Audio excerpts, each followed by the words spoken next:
This puppy wants a hug every time the owner comes home, and the reason why will make you cry.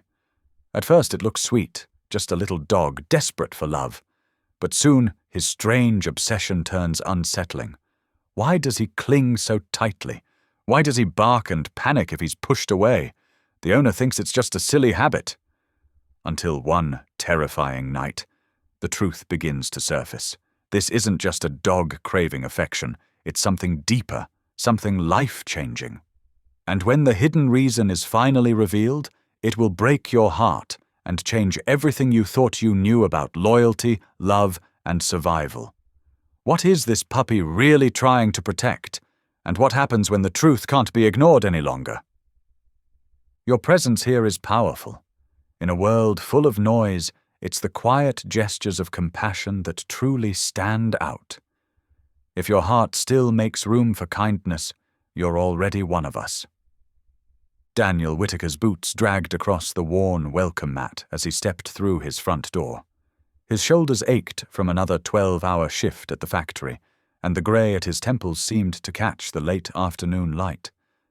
The small house was quiet, except for the rapid clicking of dog nails on the hardwood floor.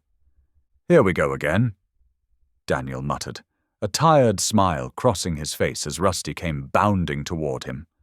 The golden-brown puppy's oversized paws scrambled for purchase on the smooth floor, his floppy ears bouncing with each excited leap. "Dad's home," Lydia called from the kitchen, where the smell of mac and cheese wafted through the air. At 13, she had mastered a handful of simple recipes that kept them fed on Daniel's late work nights. Before Daniel could even set down his lunchbox, Rusty launched himself upward. The puppy's front paws landed squarely on Daniel's chest, and those soulful brown eyes locked onto his face with an intensity that seemed almost human. Rather than the typical excited puppy greeting, Rusty clung to him, pressing his warm body against Daniel's chest with desperate determination. "Whoa there, buddy," Daniel said, automatically wrapping his arms around the dog to support him. "This isn't exactly normal puppy behavior, is it?" Lydia appeared in the kitchen doorway, wiping her hands on a dish towel. Her long brown hair was pulled back in a practical ponytail, and her eyes sparkled with amusement. "I think it's sweet. He just really loves you, Dad."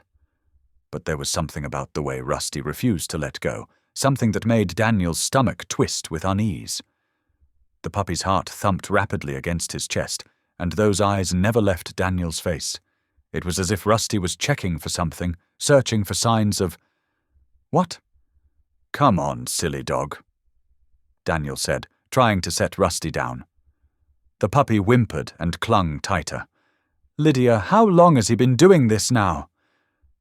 "Every single day since we brought him home from the shelter," she answered, moving closer to scratch behind Rusty's ears. "Remember? Even that very first afternoon, he wouldn't let you sit down until he got his hug." Daniel remembered. He had agreed to the puppy because Lydia's eyes had lit up at the shelter, the first real spark of joy he'd seen since losing her mother. Their home had felt too quiet, too empty, and Daniel had hoped a dog might help fill the hollow spaces grief had left behind. "Well, I guess everyone needs a signature move," Daniel said, finally managing to detach Rusty and set him on the floor. His chest felt cold where the puppy's warmth had been. "What's for dinner, kiddo?" "Mac and cheese with hot dogs," Lydia announced proudly. "And I made a salad too, because you need to eat more vegetables." Daniel's heart squeezed at her words. So much like her mother, always trying to take care of him. He ruffled her hair as he passed, pretending not to notice how she studied his tired face with worried eyes. The evening settled into their usual routine. Daniel ate while Lydia chatted about school, Rusty curled at their feet beneath the small kitchen table. But every time Daniel shifted in his chair or reached for his water glass, the puppy's head snapped up, those eyes tracking his every movement. Later, as Daniel sank into his worn armchair to watch the evening news, Rusty was there again. The puppy pressed against his chest, paws wrapped around his neck in what had become their nightly ritual. The wait should have been annoying, but something about it felt almost necessary. "Dad?" Lydia's voice was soft from where she sat cross-legged on the carpet, homework spread around her. "Are you feeling okay? You look extra tired today?" "I'm fine, sweetheart," Daniel assured her automatically, even as a familiar heaviness pressed against his ribs. "Just another long day at the factory." Rusty's grip tightened, and those knowing eyes bore into him. Daniel tried to shift the puppy to a more comfortable position, but Rusty refused to budge. The dog's urgency stirred that nagging sense of unease again, like a warning he couldn't quite understand.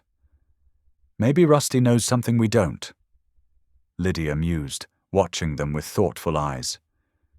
"Remember how Mrs. Peterson's cat knew she was sick before the doctors did?" "This isn't like that," Daniel said quickly. Too quickly, perhaps. "Rusty's just an affectionate puppy. Nothing more to it than that." But as the evening wore on and Rusty maintained his protective embrace, Daniel couldn't shake the feeling that his daughter's words held more truth than he wanted to admit. The puppy's desperate need to be close, to monitor him, to press against his chest. It didn't feel random anymore. It felt like watching, like waiting, like guarding against something neither of them could name. The autumn days grew shorter, and Rusty's strange behavior intensified. What had started as desperate hugs evolved into something more urgent. Every time Daniel walked through the front door after his shift, Rusty would bark with such force that the windows seemed to rattle. "Quiet down, you crazy mutt," Daniel would say, but Rusty wouldn't stop until Daniel sat in his armchair and caught his breath. Only then would the dog settle, pressing close against Daniel's chest as if listening for something. One Tuesday evening, Lydia watched from the kitchen as the familiar scene played out. Her father's face looked ashen in the dim hallway light, and his hand trembled slightly as he hung up his jacket. "Dad?" she called out, worry creeping into her voice. "Maybe you should take tomorrow off? You don't look so good." "Can't afford a day off, sweetheart," Daniel replied, lowering himself into the armchair, while Rusty danced anxiously around his feet. "Besides, it's just the weather changing. Nothing a good night's sleep won't fix." But Lydia noticed how he winced when he reached for the TV remote, how his breathing seemed more labored than usual. Rusty noticed too. The puppy hardly left Daniel's side all evening, whimpering softly whenever Daniel shifted in his seat. The next day started like any other. Lydia got ready for school, Daniel headed to the factory, and Rusty watched them both with worried eyes. But when evening came, everything changed. Lydia heard her father's car pull into the driveway at 6:15. She waited for Rusty's usual barking, but instead an entirely different sound filled the air, a frantic, terrified howling that made her blood run cold. She ran to the front door just in time to see Daniel stumble on the threshold. His face had gone grey, and his eyes weren't focusing right. Before she could reach him, he crumpled to the floor. "Dad!" Lydia screamed, dropping to her knees beside him. "Dad, wake up!" Rusty sprang into action. The puppy leaped onto Daniel's chest, barking with such desperate intensity that it seemed to shake the whole house. When Daniel didn't respond, Rusty ran to the window, throwing himself against it again and again while maintaining his frenzied barking. Mrs. Henderson from next door appeared at their screen door moments later. "Lydia, what on earth is going on?" "Please help," Lydia sobbed. "Something's wrong with my dad." Mrs. Henderson took one look at Daniel's still form and pulled out her cell phone, dialing 911 with shaking fingers. "Yes, we need an ambulance right away," she said, her voice steady despite her trembling hands. "A man has collapsed. Yes, he's breathing, but he's unresponsive." The next hour passed in a blur of flashing lights and urgent voices. Paramedics rushed in with equipment and stretchers. Through it all, Rusty refused to leave Daniel's side, growling at anyone who tried to move him until Lydia held him back. "Your dog probably saved his life," one of the paramedics told Lydia as they loaded Daniel into the ambulance. If we hadn't gotten here when we did. Mrs. Henderson drove Lydia to the hospital, Rusty wedged in the back seat between them. The waiting room felt like it went on forever, with doctors coming and going, forms to fill out, and questions Lydia didn't know how to answer about family medical history. Finally, a doctor with kind eyes and silver hair called them into a consultation room. "Your father has something called hypertrophic cardiomyopathy," she explained gently. "It's a genetic condition that affects the heart muscle. The walls of his heart have grown too thick, making it harder for the heart to pump blood effectively." Lydia gripped Rusty's fur tightly. Is he going to be okay?" "Thanks to your quick action and your remarkable dog, we caught this before any permanent damage was done. Your father will need medication and regular monitoring, but with proper treatment, he can lead a normal life." The doctor smiled. "You know, some dogs can actually sense changes in heart rhythm. They pick up on subtle signs we humans miss. Your Rusty seems to be one of those special ones." Suddenly, all of Rusty's strange behavior made sense. The desperate hugs, the insistence on being close to Daniel's chest, the frantic barking when Daniel was tired. He hadn't been acting weird at all. He had been trying to warn them. When they were finally allowed to see Daniel, he was propped up in a hospital bed, looking tired but alert. Lydia ran to hug him, careful of the monitors and IV lines. "The doctors told me what happened," Daniel said, his voice rough. "About Rusty and how he—" He had to stop and clear his throat. "All this time he was trying to tell us something was wrong, and I just thought he was being silly." Rusty, who had slipped into the room behind Lydia, approached the bed cautiously. For once, he didn't try to jump up or bark. He simply rested his chin on the mattress, his eyes never leaving Daniel's face. Daniel reached out a shaky hand to scratch behind the puppy's ears. "Thank you, boy," he whispered. "I guess I owe you my life." 3 days after his collapse, Daniel sat at their kitchen table, staring at the pile of prescription bottles like they were unwelcome guests. Rusty lay at his feet, refusing to budge even when Daniel tried to shoo him away. "Dad, you need to take your morning pills," Lydia said, pushing a glass of water toward him. She'd been keeping track of his medication schedule with the dedication of a trained nurse. Daniel waved his hand dismissively. "I'm fine, sweetheart. Just a little tired from being cooped up in that hospital. I'll be back at work tomorrow." "Tomorrow?" Lydia's voice rose with alarm. "But the doctor said you need at least 2 weeks of rest." "We can't afford 2 weeks without pay," Daniel muttered, running a hand through his graying hair. "Bills don't stop coming just because I'm not feeling my best." As if on cue, Rusty's head snapped up. He placed his paw firmly on Daniel's leg and let out a low whine. Daniel's face had grown slightly pale during the conversation, a change so subtle most people would miss it. But Rusty noticed. He always noticed. "See?" Lydia pointed at Rusty. "He knows you're pushing too hard. Remember what the doctor said about his behavior, how he can sense when your heart rhythm changes?" Daniel shifted uncomfortably in his chair. "That's just a theory. Rusty's always been clingy. Doesn't mean anything special."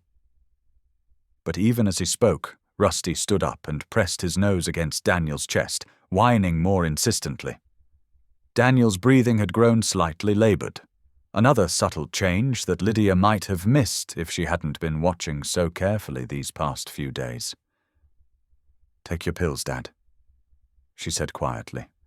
"Please." With a sigh of defeat, Daniel swallowed the medications. The moment he did, Rusty settled back down, though he kept his eyes fixed on Daniel's face. Throughout the day, Lydia watched as the pattern repeated itself. Every time her father pushed himself too hard, trying to carry laundry upstairs, insisting on making dinner, Rusty would appear at his side, barking or pawing until Daniel was forced to sit down and rest. "This is ridiculous," Daniel grumbled after Rusty blocked his path to the garage. "I just wanted to check the oil in the car. I'm not an invalid." "No, you're not," Lydia agreed, taking his arm and leading him back to his recliner. You're someone who needs to listen to his doctor. And his dog. She couldn't keep the frustration out of her voice. Why won't you believe what's right in front of you? Daniel sank into the chair, his expression a mixture of anger and something else. Fear, maybe, or shame. I've taken care of us since your mother died, he said softly. That's my job. I can't just... Stop. Rusty jumped onto the arm of the recliner, pressing his warm body against Daniel's side. This time, instead of pushing him away, Daniel absently stroked the puppy's fur. Last night, Lydia said carefully, I couldn't sleep, so I started researching online. Did you know there are dogs trained specifically to detect heart problems? They can sense things we can't, changes in body chemistry, heart rhythms, even blood pressure. She sat on the floor beside the recliner, looking up at her father. Rusty's been trying to tell us something was wrong for months. We just didn't understand. It's just coincidence, Daniel insisted, but his voice lacked conviction. As if to prove him wrong, Rusty suddenly sat up straight, ears alert. A moment later, Daniel pressed a hand to his chest, his breathing becoming slightly irregular. Dad? Lydia reached for the pill bottle on the side table. Just need a minute, Daniel muttered, but he took the medication when she offered it. Rusty didn't relax until Daniel's breathing had returned to normal. That wasn't coincidence, Lydia said firmly. He knew before you did that something was wrong, just like he knew the night you collapsed. Her voice cracked slightly. We almost lost you, Dad. If Rusty hadn't alerted Mrs. Henderson... Daniel's stubborn expression finally crumbled. He looked down at Rusty, who gazed back with unwavering devotion. I just don't want to be weak, he whispered. I don't want you to have to worry about me. I'm already worried, Lydia said, taking his hand. We both are. That's what family does. We look out for each other. And like it or not, Rusty's family now, too. As if understanding her words, Rusty gently licked Daniel's hand. For the first time since coming home from the hospital, Daniel didn't pull away. The factory floor hummed with its usual cacophony of machinery, but Daniel Whitaker felt anything but normal as he made his way to his workstation. His chest felt tight, a constant reminder of the condition he was trying so hard to hide. The morning shift had barely begun, and already his body was betraying him with subtle warnings, the slight shortness of breath, the occasional flutter in his chest. He paused to catch his breath, leaning against a support beam. That's when he heard the sharp voice that made every worker's spine stiffen. Taking an unauthorized break, Whitaker. Martin Hale emerged from between the rows of machinery, his presence as cold and unyielding as the steel surrounding them. His perfectly pressed shirt and severe expression set him apart from the workers he supervised. No, sir. Daniel straightened immediately, ignoring the protest in his chest. Just checking the production schedule. Martin's eyes narrowed, studying Daniel with the calculating gaze of a predator assessing weakness. Funny, I don't see any schedule posted there. He stepped closer, his polished shoes clicking against the concrete floor. Word is you spent some time in the hospital recently. Daniel's throat tightened. He'd hoped to keep that information private, but secrets traveled fast in the factory. It was nothing serious, sir, just a checkup. Really? Martin's thin lips curved into what might have been a smile, if not for the coldness in his eyes. Because I heard it was a collapse. Right on your doorstep, wasn't it? The memory of that night flashed through Daniel's mind. Rusty's frantic barking, the neighbor's worried face, the ambulance lights. He pushed it away. I'm fine now, sir. Ready to work. Are you? Martin circled Daniel slowly. Because I've been watching you, Whitaker. Taking extra breaks, moving slower. The numbers from your line are down 12% this month. Daniel's heart skipped a beat. Another warning he tried to ignore. "I can explain." "Save it." Martin cut him off. "I've seen it before. Workers getting soft, looking for an easy ride." He stopped directly in front of Daniel. "This isn't a charity, Whitaker. We have quotas to meet." Swallowing his pride, Daniel forced himself to speak. "Actually, sir, I wanted to request a temporary transfer to lighter duties, just until dash." Martin's laugh was sharp enough to cut glass. "Lighter duties. What's next? A cushioned chair? Maybe a little fan to keep you cool?" His face hardened. "This is a factory, not a daycare. Every position here is essential." "I understand that," Daniel said, desperately trying to keep his voice steady. "But the doctor said—" "I don't care what your doctor said," Martin snapped. "You either do your job or you don't, and if you can't—" He left the threat hanging. Daniel felt the weight of it settle on his shoulders. The mortgage payment was due next week. Lydia needed new shoes for school. The medical bills were piling up. He couldn't afford to lose this job. "I can do my job," he said quietly. "Prove it." Martin's smile was cruel now. "Starting today, you're moving to line 7. Daniel's heart nearly stopped. Line 7 was notorious. The heaviest materials, the fastest pace, the most physical demand. Even the younger workers struggled there. "That's not my usual—" "It is now." Martin's voice was final. "Unless you'd prefer to submit your resignation?" The question hung in the air between them.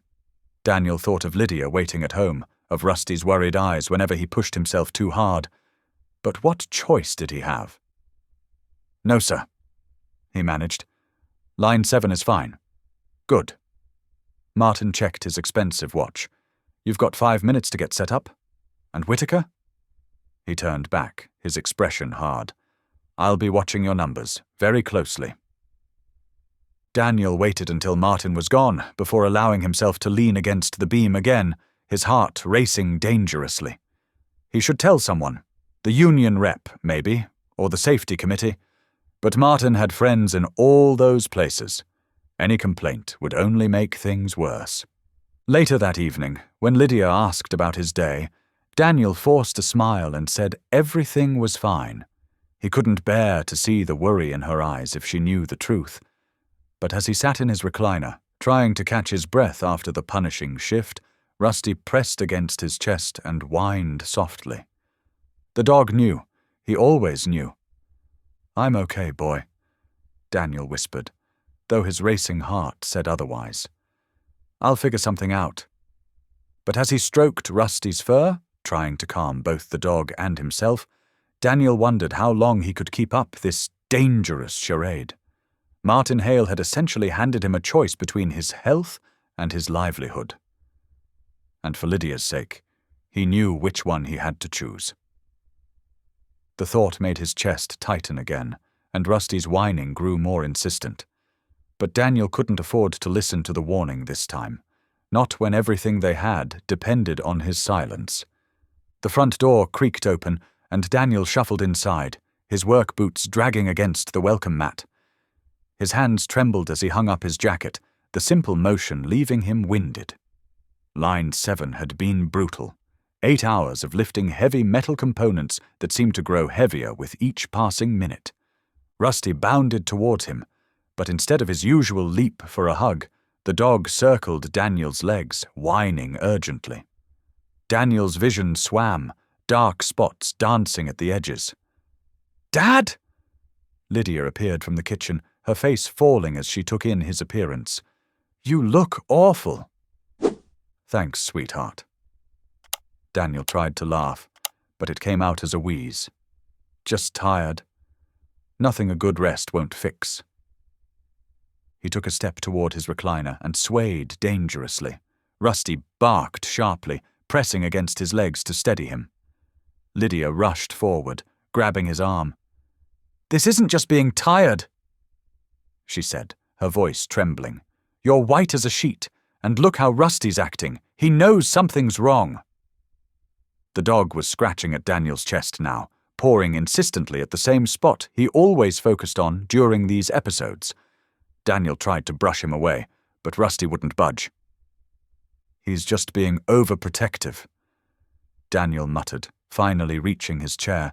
He sank into it, closing his eyes against another wave of dizziness. "Like someone else I know." "Because we care about you." Lydia's voice cracked.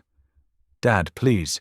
Rusty warned us last time, and the doctors said if we hadn't gotten you to the hospital when we did, that was different." Daniel interrupted, though the memory of that night still haunted him. "I'm fine now. Just need to build up my strength again." Rusty jumped onto his lap, pressing his nose against Daniel's chest. The dog's brown eyes were filled with an almost human concern. "Look at him," Lydia pleaded. "He's trying to tell us something's wrong. Why won't you listen?" Daniel stroked Rusty's fur, trying to calm the agitated dog. "Because I can't afford to listen, honey. You know that." "What does that mean?" He shouldn't tell her. She was only 13, too young to carry these burdens. But the worry in her eyes matched Rusty's, and suddenly Daniel couldn't keep it in anymore. "Mr. Hale moved me to line 7 today," he admitted quietly. Lydia gasped. "The heavy line! But Dad, your heart isn't as bad as everyone thinks," he said firmly, even as another dizzy spell made him grip the chair's armrest. "I can handle it. I have to." "No, you don't. We could talk to someone, report him." "And then what?" Daniel's voice rose slightly, making Rusty whine. "You think anyone else will hire me after that? With my condition?" He softened his tone at Lydia's stricken expression. "Sweetie, I know you're worried, but this job is all we have. Without it—" He didn't finish the sentence. He didn't need to. Lydia knew their situation as well as he did.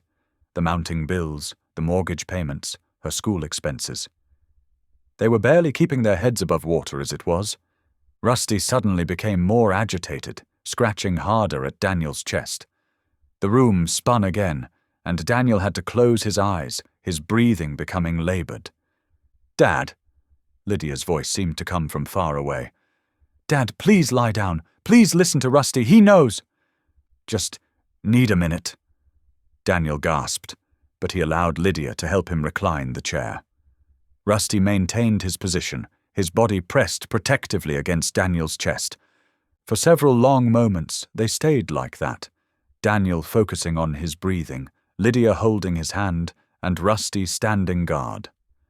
Gradually, the dizziness subsided, leaving behind a bone-deep exhaustion and the bitter taste of fear.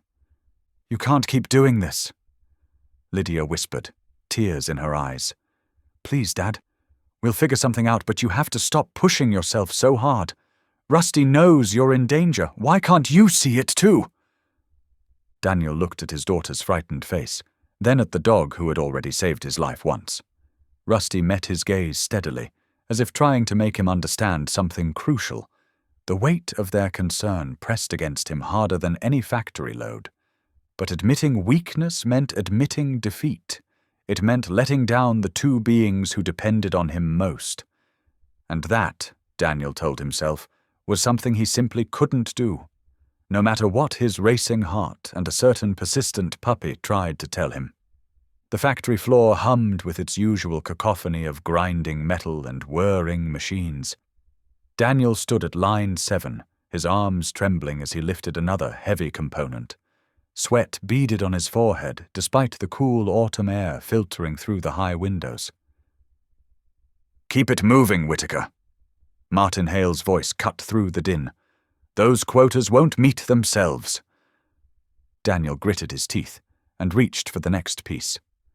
The world tilted sideways for a moment, forcing him to grab the conveyor belt for support.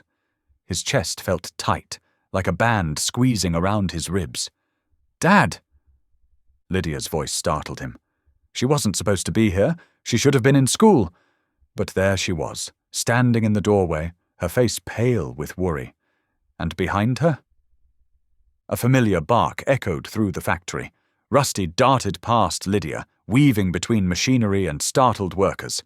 The golden brown puppy made a beeline for Daniel, barking frantically. "What is this?" Martin stormed over. "No dogs allowed in the plant! Security!"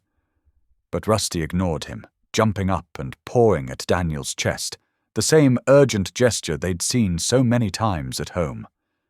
Daniel tried to push him away, aware of the spectacle they were creating. "I'm sorry," Lydia called out, rushing forward. "He broke away from me. I was bringing Dad his lunch and Rusty just—" The room spun violently. Daniel's knees buckled, and he would have crashed into the moving machinery if Rusty hadn't planted himself firmly against Daniel's legs, taking his weight. Workers stopped their tasks, staring as the small dog effectively prevented what could have been a devastating fall. "Dad!" Lydia reached him, just as two co-workers hurried over to help. They eased Daniel onto a nearby crate while Rusty maintained his position, refusing to leave Daniel's side. "Someone get that mutt out of here!" Martin bellowed. "This isn't a circus." "Wait," one of the workers said, an older man named Tom. "Look at the dog. He knew something was wrong before any of us did. He might have just saved Daniel from serious injury." Other workers nodded, murmuring in agreement. They'd all seen how pale Daniel had been lately, how he struggled with the heavy line despite his determination to keep up. "It's just a coincidence," Martin scoffed, but there was uncertainty in his voice. "Security will remove the animal, and Whitaker can get back to work once he's done with his dramatic performance." Rusty growled, not aggressively, but with clear protective intent. He pressed closer to Daniel, who was still fighting to catch his breath. "It's not a coincidence," Lydia said firmly, pulling out her phone. "Look, I've been researching it. There are documented cases of dogs detecting heart problems. Some breeds can sense arrhythmias before they become dangerous. That's why Rusty always goes for Dad's chest. He's warning us." She held out her phone, showing article after article about dogs with similar abilities. Martin barely glanced at it, but other workers gathered around, fascinated. "My sister's neighbor has a dog like that," someone called out. "Saved her life when she had a heart attack." "And remember that story on the news?" Another added. "About the dog that kept pawing at its owner's chest and they found a tumor?" Daniel listened to the conversation swirling around him, still dazed but increasingly aware of what had nearly happened. If Rusty hadn't shown up when he did, if he'd fallen into the machinery. "This is ridiculous," Martin declared, though his authority was clearly shaken. "Remove the dog and get back to work. Whitaker, take 10 minutes, then return to your station." "Sir," Tom spoke up, "maybe we should call medical." "Are you the supervisor here?" Martin snapped. 10 minutes, Whitaker, that's all." Lydia helped Daniel to his feet, Rusty still hovering protectively. As they made their way to the break room, Daniel could hear the continued murmurs of his co-workers, could feel their concerned gazes following them. "How did you know to come?" he asked Lydia once they were seated. "Rusty was going crazy at school," she explained. "He was supposed to stay home, but he followed me. When he started pulling at his leash and barking, I just knew. He's been right every time, Dad. Every single time." Daniel looked down at the dog, who had once again positioned himself against his chest. The pressure there had eased somewhat, but Rusty remained vigilant, his eyes fixed on Daniel's face. "I've been collecting all this information," Lydia continued, scrolling through her phone. "There are whole studies about dogs detecting medical conditions. Some can sense changes in body chemistry, others react to irregular heartbeats. They're using dogs like Rusty in medical alert training programs." Daniel reached out to stroke Rusty's fur, remembering all the times he'd dismissed the dog's behavior as mere quirks. How many warnings had he ignored? How close had he come to leaving Lydia alone, all because of his stubborn pride? The factory noise continued beyond the break room walls, but for the first time since his diagnosis, Daniel truly heard what his body and his four-legged guardian had been trying to tell him. Lydia spread her research across their kitchen table that evening, printouts and notebook pages filled with careful notes. Her hands trembled slightly as she arranged everything, but her voice was steady. "Look at this, Dad," she said, pointing to an article with highlighted sections.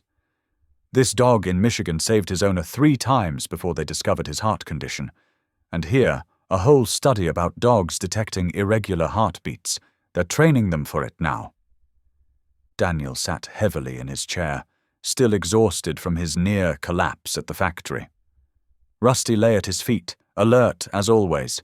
The dog's warmth against his ankle felt different now, meaningful rather than merely comforting. "And see?" Lydia pulled out a chart she'd made. "I've been tracking when Rusty gets most upset. It matches perfectly with your bad days. When you come home looking pale, or when you have trouble catching your breath." Daniel picked up one of the articles, his weathered hand smoothing the creased paper. The words blurred slightly, but the photographs were clear. Dogs in medical facilities, wearing special vests, saving lives. Every time he jumps on you, every time he barks until you sit down, he's trying to tell us something's wrong. Lydia continued, her voice growing more passionate. "He's not just being silly or overprotective. He knows, Dad. He really knows." Daniel glanced down at Rusty, who immediately raised his head, those soulful eyes fixed on him with unwavering attention. How many times had he pushed the dog away, irritated by what he'd thought was neediness? "I should have listened sooner," he admitted quietly. "Today at the factory." "You could have died," Lydia whispered, and the crack in her voice made Daniel's heart ache worse than any physical pain. "If Rusty hadn't been there—" A sharp knock at the door cut her off. Rusty jumped to his feet, hackles raised as Martin Hale's bulk filled their doorway. "Evening, Whitaker," Martin said, his tone falsely pleasant. "Mind if I come in? We need to discuss today's incident." Before Daniel could respond, Martin stepped inside, his presence seeming to shrink their modest living room. His gaze swept over the papers on the table, his lip curling. "I see you're building quite a case," he said. "Very creative, very touching. But let's be clear about what really happened today. You disrupted production, caused a scene, and allowed an unauthorized animal into a food processing facility." "That's not what happened," Lydia protested.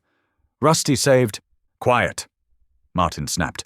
"The adults are talking." He turned back to Daniel. "Here's the situation. You're fired, effective immediately. No severance, no references." The words hit Daniel like physical blows. "You can't." "I can, and I have.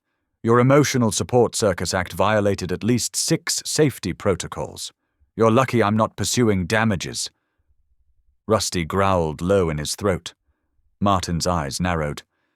"About the mutt. Animal control takes dangerous dogs very seriously.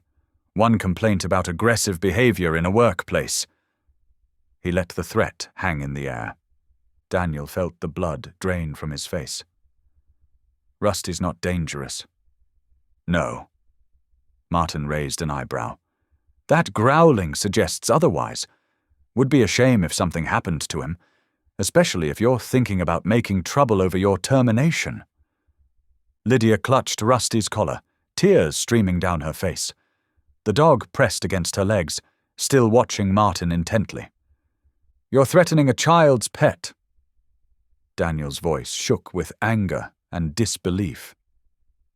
"I'm explaining consequences," Martin replied coldly. "Clear out your locker by tomorrow, and keep that animal away from my factory." He turned to leave, then paused.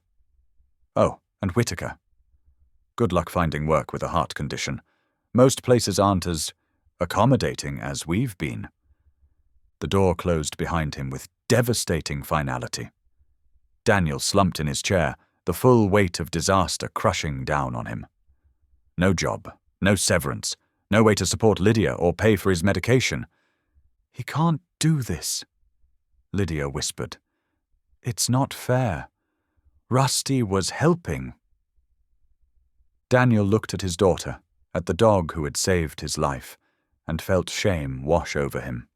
He'd failed them both, and now, because of his weakness, they were all in danger. Maybe. The words stuck in his throat. Maybe we should find Rusty a new home, somewhere safe. No! Lydia wrapped her arms around Rusty's neck. You can't give up. That's what he wants. I don't have a choice, sweetheart. Without a job, we can barely afford food and rent. And if Martin reports Rusty as dangerous, then we'll fight back. We have proof. All this research, the witnesses at the factory. People saw what happened. But Daniel could only shake his head, defeated.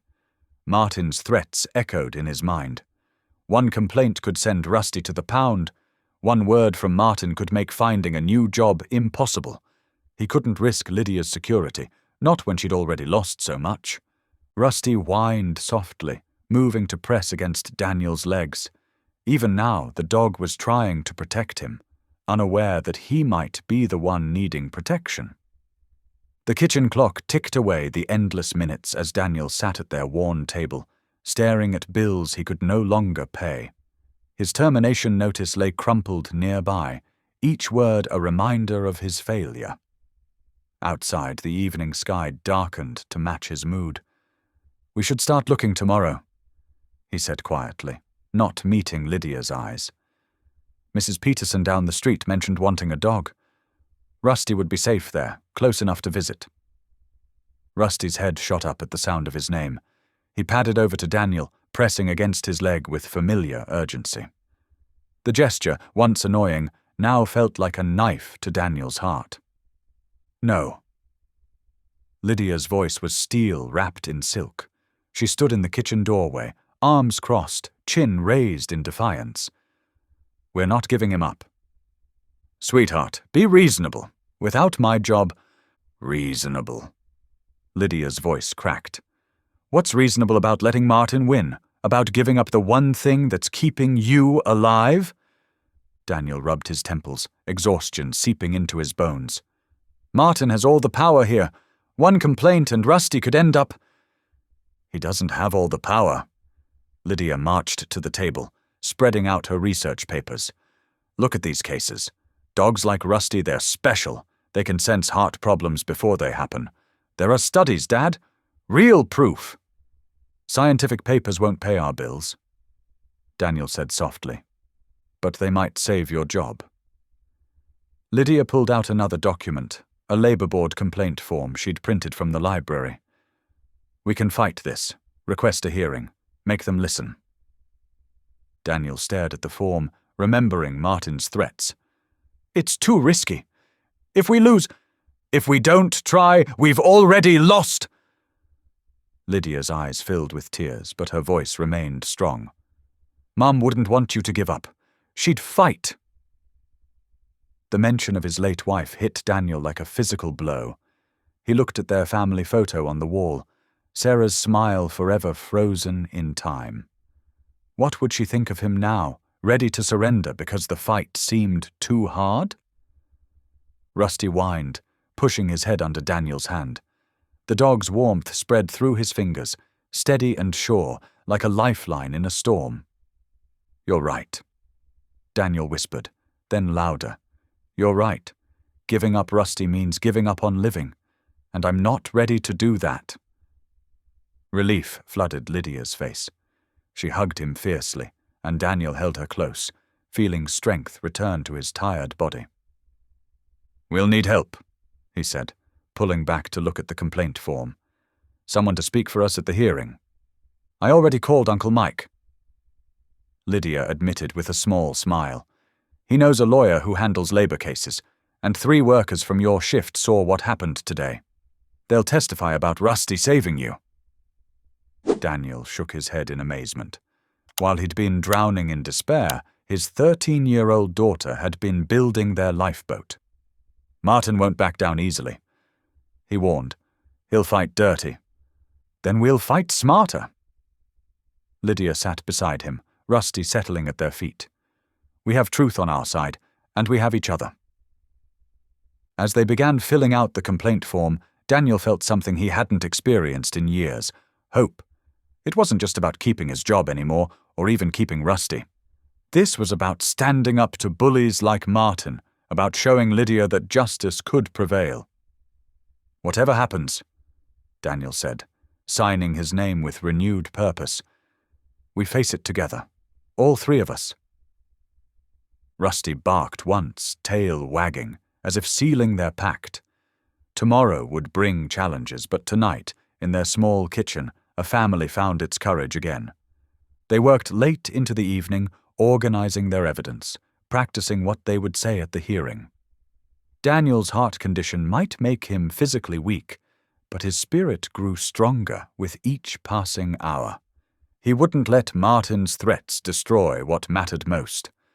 Looking at Lydia's determined face, Daniel silently thanked whatever fate had brought Rusty into their lives. The scrappy little dog hadn't just saved him from heart attacks, he'd saved their family's soul. They would fight, and win or lose, they would face it standing tall. The Labour Board hearing room felt impossibly small. Daniel sat rigidly in his chair, trying to steady his breathing as Martin Hale's words sliced through the air like poison darts. "This whole situation is a farce," Martin declared to the three-member panel. His polished shoes clicked against the linoleum as he paced. "Whitaker's been looking for an excuse to slack off for months. Now he's using this mongrel as a prop for sympathy." Rusty lay quietly at Daniel's feet, a special allowance granted by the board after Lydia's impassioned plea about his life-saving abilities. The dog's ears twitched at Martin's harsh tone, but he remained still, watching. "Mr. Whitaker has documented medical evidence," Daniel's appointed lawyer began, but Martin cut him off. "Convenient paperwork that appeared after his performance started slipping," Martin sneered. "And this nonsense about a dog detecting heart problems? It's an excuse to bring pets into a dangerous workplace. Someone could get killed!" Daniel's hands trembled as he gripped the table. The fluorescent lights seemed too bright, making his head swim. Beside him, Lydia squeezed his arm in silent support. "Mr. Whitaker," the board chairwoman said, "would you like to address these allegations?" Daniel stood slowly, willing his voice not to shake. "I've worked at the factory for 15 years," he began. "Never missed a shift until—" His vision blurred slightly, and he gripped the table harder. "Until you started bringing circus acts to work," Martin interjected. "Really, the drama of it all?" "Mr. Hale," the chairwoman warned, "please allow Mr. Whitaker to speak." Daniel tried to continue, but the words seemed to tangle in his throat. The room tilted strangely, and sweat beaded on his forehead. "I just wanted to keep working, to provide." Suddenly, Rusty sprang up, barking sharply. Before anyone could react, the dog launched himself into Daniel's arms with desperate intensity. The force nearly knocked Daniel backward, but Rusty's weight against his chest felt like an anchor. "This is exactly what I mean," Martin exclaimed. "That animal is dangerous." The words died in his throat as Daniel's knees buckled. He slumped into his chair, Rusty still pressed firmly against him, whining urgently. Lydia's scream pierced the air. "Call an ambulance!" someone shouted. The room erupted in chaos. Dr. Harrison, who had been waiting to testify about Daniel's condition, rushed forward. She pressed her fingers to Daniel's wrist while Rusty maintained his position, refusing to move. "Severe arrhythmia," she announced grimly. The dog detected it before any visible symptoms. If he hadn't forced Mr. Whitaker to sit... She didn't need to finish the sentence. The paramedics arrived within minutes. As they worked, the board members watched in stunned silence. Martin's face had gone ashen, his previous bravado evaporating as the truth unfolded before him. "His heart rate is stabilizing," one paramedic reported. The dog's pressure against his chest actually helped regulate the rhythm. Incredible. Lydia, tears streaming down her face, turned to the board. "This is what Rusty does. This is why we need him. He's not a distraction. He's the only reason my dad is still alive." The chairwoman looked at Martin, who had backed himself into a corner. "Mr. Hale, you testified that Mr. Whittaker was exaggerating his condition for attention, that his dog was a dangerous presence in the workplace." I didn't—" Martin stammered, but there was nowhere to hide. "3 separate witnesses confirmed the dog's previous intervention at the factory," another board member added. "And now we've seen it ourselves. This isn't a circus act, Mr. Hale. This is a medical assistance animal performing life-saving interventions." Color returned slowly to Daniel's face as the paramedics helped him sit up. Rusty remained vigilant, eyes fixed on his human's face. "The evidence speaks for itself," the chairwoman declared. "Mr. Hale's accusations are not only false, but appear deliberately malicious. This board cannot condone the termination of an employee for utilizing a medically necessary support animal, particularly one that has demonstrated such clear life-saving capabilities." Martin's carefully constructed narrative had crumbled to dust. His lies, exposed in the most dramatic way possible, hung in the air like a bad smell.